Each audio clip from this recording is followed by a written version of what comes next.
दोस्तों, मैं अनिल आज आपको कहानी सुनाऊंगा मानव भेड़े की। 90 के दशक की शुरुआत थी। हम 4 लोगों ने मिलकर स्नेक रिवर के पास में पिकनिक मनाने की योजना बनाई। यह जगह हमारे टाउन से 5 मील की दूरी पर थी। यह जगह ईस्टर्न ओरेगोन में थी, पहाड़ियों से भरी हुई जगह। सर्दियों की शुरुआत के कारण कम मात्रा में बर्फ़ पड़ रही थी। उस रात को चांद पूरा निकलने वाला था। हम जानते थे कि इससे नदी का व्यू और भी सुंदर होगा। इस ट्रिप में मैं, मेरा पति, मेरी बहन, उसका बॉयफ्रेंड था। हम लोगों ने कुछ बियर्स और कुछ नशे की चीज़ें अपने साथ में ली ताकि हम पूरी रात एंजॉय कर सकें। तकरीबन रात के 11 बज रहे थे जब हम निकले। जिस जगह हम जा रहे थे वह एक मनोरंजन की जगह थी जहाँ पर लोग मज़े कर सकते थे, कैंप लगा सकते थे, वहाँ पर नाव भी चला सकते थे। इस जगह जाने के लिए हमें मेन रोड को छोड़ना था। सब कुछ सही चल रहा था। चांद की रोशनी इतनी थी जिससे कि रोड और आसपास की चीज़ें साफ साफ दिखाई दे रही थी। हमने एक जगह पर कार को पार्क किया। मेरे पति ने सिगरेट जलाई, मेरी ओर बढ़ा दी। हम दोनों आगे वाली सीट पर बैठे थे। मेरी बहन और उसका दोस्त पीछे वाली सीट पर बैठे हुए थे। जैसे ही मैं सिगरेट पीने वाली थी तभी मैंने अपनी कार के सामने लगभग 20 मीटर की दूरी पर किसी चीज़ को हिलते हुए देखा। पहली बार देखने पर वो मुझे एक हिरण के जैसा लगा। मैं सीट में आराम से पसर कर बैठ गई। तभी मैंने उस चीज़ को अपनी कार के दाएं ओर आते हुए देखा। मेरी बहन भी ये जान चुकी थी कि कार के दाएं ओर कोई चीज़ तो है। वह बस पहुंचने ही वाली थी कि क्या हो रहा है, तभी उसने उस चीज़ को गाड़ी के पीछे की ओर जाते हुए देखा। मुझे याद है मैंने मुश्किल से एक ही बार सिगरेट पी थी। मेरी बहन जो सिर्फ 13 वर्ष की थी वह नो स्मोक करती है, ना ही कोई ड्रिंक करती है। हमें इतने समय भी नहीं हुआ थे कि हमें काम कर सकते थे। हम चुपचाप बैठे थे। हम दोनों ने कहा क्या क्या है वो? उन लोगों ने कहा क्या? हम लोगों ने कहा कि बाहर कोई तो है। वो दोनों हंसने लगे, पर उसके बाद उन्होंने भी उस चीज़ को कार के बाएं ओर हिलते हुए देखा। उस समय मेरे रोंगटे खड़े हो गए और मुझे किसी अनहोनी के होने की आशंका हुई। वह फिर से हमारी कार के पार से गुजरा, पर पहले से काफ़ी ज़्यादा पास से।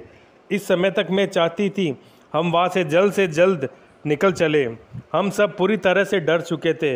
हम जानना चाहते थे कि वह क्या चीज़ है। जो भी था, एक बार फिर से हमारी कार के चक्कर लगाने लगा। जैसे ही हमारे कार के सामने आया, मेरे पति ने कार की हेडलाइट ऑन कर दी, पर जैसे ही लाइट उस जगह पर पड़ी वहाँ पर कोई भी नहीं था। कुछ सेकंड पहले तक वहाँ पर वह था, पर अब नहीं था। मेरे पति ने एक बार फिर से कार की हेडलाइट ऑन की तो वह फिर से कार के दाएं ओर आ गया, पहले से भी बहुत ज़्यादा पास में। हम नहीं जानते थे कि वह क्या था। इस समय तक मेरी बहन काफ़ी डर चुकी थी, साथ में मैं भी। हम सभी मेरे पति पर चिल्लाए कि हम सबको यहाँ से निकालो। वह भी हमारी तरह डरा हुआ था। उसने गाड़ी को स्टार्ट किया। आगे जाने की बजाय वह गाड़ी को रिवर्स में ले गया ताकि हम पीछे हुए तो उस जगह से मेन रोड तक पहुंच सके।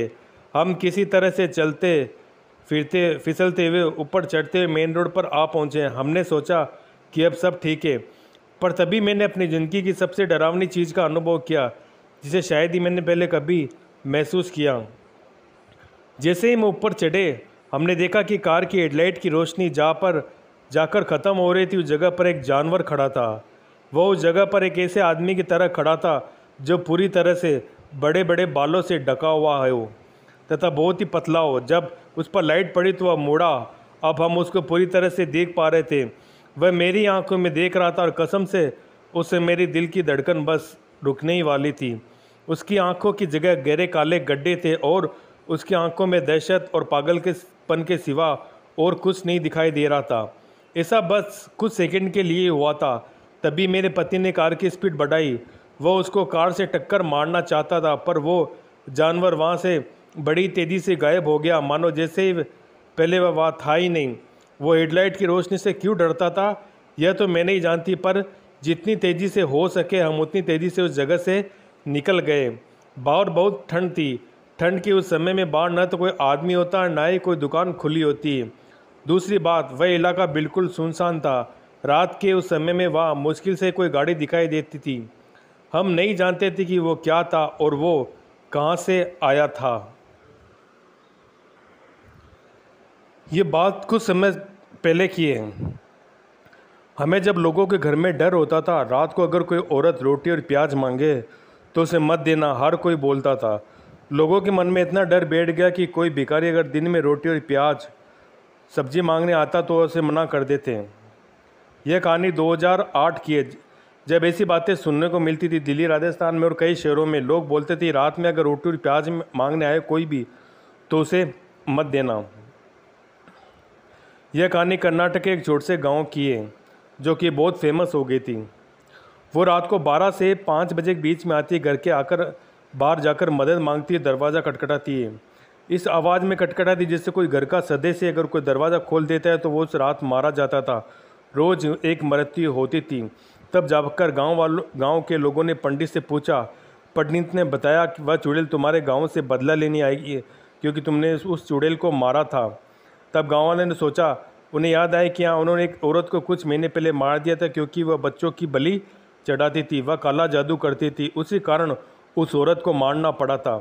उस पंडित ने एक रास्ता निकाला कि अगर पूरा गांव अपने घर के बाहर नालेबा लिख देगा तो चुड़ैल नहीं आएगी। नालेबा का असली मतलब कल आना होता था और ये शब्द इतना कमाल का हो गया कि उस दिन से चुड़ैल ने आना बंद कर दिया, मौत भी होनी बंद हो गई। लेकिन इस चुड़ैल ने फिर आना शुरू कर दिया था। जब नालेबा किसी कारण से मिट गया तो फिर चुड़ैल का आने का सिलसिला शुरू हो गया। तब उसके गांव के लोगों ने मेहंदी से हाथ का निशान अपने घर के बाहर लगाने शुरू कर दिए।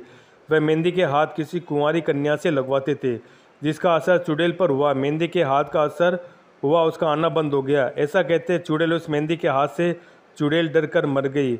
नालेबा लेके लोगों ने 2007 में अपने घर के बाहर मेहंदी के हाथ लगाने शुरू कर दिए, जिसके कारण चुड़ैल उनके घर नहीं आती थी। तो दोस्तों आज के लिए इतना ही। अगर आप मुझे अपनी कहानी भेज सकते तो मेरे इंस्टाग्राम आईडी पर भेज सकते हैं। मेरा इंस्टाग्राम आईडी है अनिल सारस्वत 2021।